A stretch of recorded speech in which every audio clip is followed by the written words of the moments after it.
Bom dia a todos. Subo à tribuna. Na terça-feira nós falamos sobre um grave problema relacionado à questão do aprendizado no Brasil, resultados do teste PISA 2022. Ontem nós fomos tratar também, na Superintendência de Vigilância Sanitária Estadual, de outro gravíssimo problema que existe no Maranhão e no Brasil, que é o problema da fome. Existem entidades, como a Cruz Vermelha, que prestam uma brilhante e importantíssima assistência social dentro do estado do Maranhão e internacionalmente no Brasil.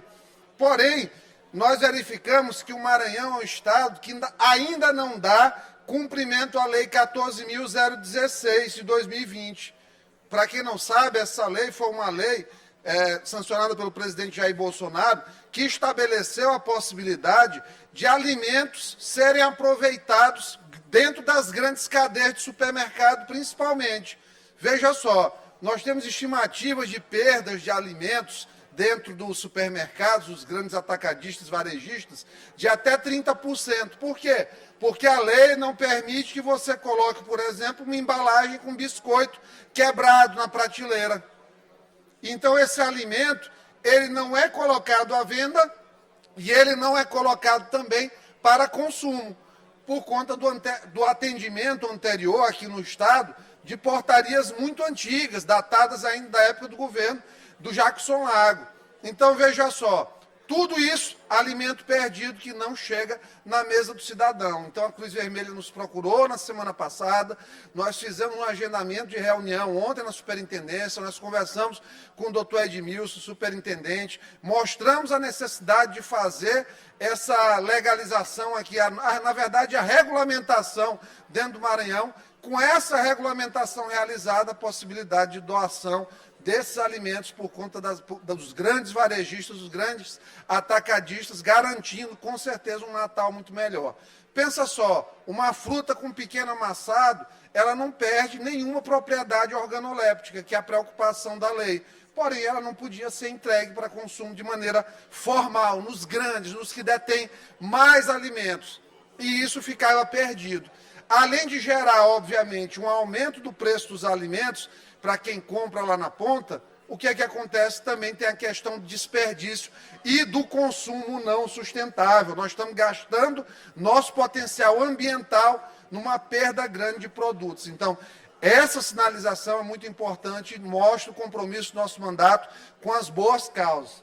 Outra situação foi que nós tínhamos dado entrada aqui, presidente, num projeto para extinguir a Comissão Estadual de Combate à Violência no Campo, porque da forma que foi criada, a própria OAB entrou com uma ADI perante o TJ questionando a constitucionalidade da mesma. E, obviamente, nós tivemos aí uma reação na internet de alguns militantes, principalmente vinculados aí ao PSOL, dentro da esfera da internet. Nós, obviamente, já tínhamos marcado uma conversa com o pessoal da Sedpop. Ontem nós recebemos a secretária Lília, a adjunta Amanda, o Daniel, que é o coordenador da comissão, para falar sobre os procedimentos da comissão, tudo isso. E nós tivemos um diálogo muito tranquilo. Um diálogo que, ao final, inclusive, mudou a forma que eu via a comissão de combate à violência no campo, mostrando que o trabalho não é o que tinham falado de maneira direta. Então, é uma coisa muito tranquila. O que ficou acordado, que nós levaríamos lá sugestões na próxima reunião. Por quê? Porque hoje ainda não há alguns balizadores temporais em relação ao trabalho da comissão. Um processo ele pode ficar um mês, uma semana, como ele pode passar mais de um ano sem um prazo adequado. Então, como se trata de uma comissão que é acionada na fase processual, em geral, pela própria vara de interesses agrários, a vara agrária aqui do Maranhão, e na fase pós-processual, quando o juiz pede à polícia que dê cumprimento a algum mandado de reintegração de posse, algo nesse sentido. Precisou do aparato policial, a COECV emite um parecer. Então, se não existir uma razoável duração do processo, aí sim eu considero que nós possamos questionar uma eventual ferida ao princípio de separação dos poderes. Da forma que está, fica muito aberto a questão do marco temporal. Outra coisa, há uma ausência de representantes do pessoal do agronegócio, deputado Éric. Então, uma comissão que representa a sociedade civil, ela precisa dar a garantia de que todos os assentos estejam colocados perante a sociedade. É inegável a importância... Só mais um minuto, presidente, para concluir.